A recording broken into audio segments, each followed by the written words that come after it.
So ayun guys, i-flex lang natin kung paano natin i-start ang ating sasakyan sa pamamagitan ng fingerprint.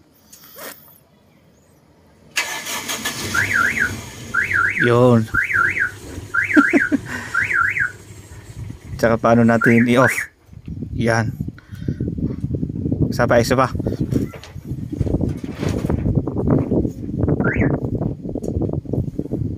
Yun.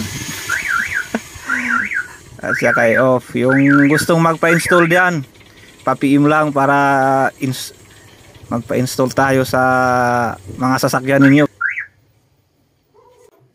So ito i-close up natin.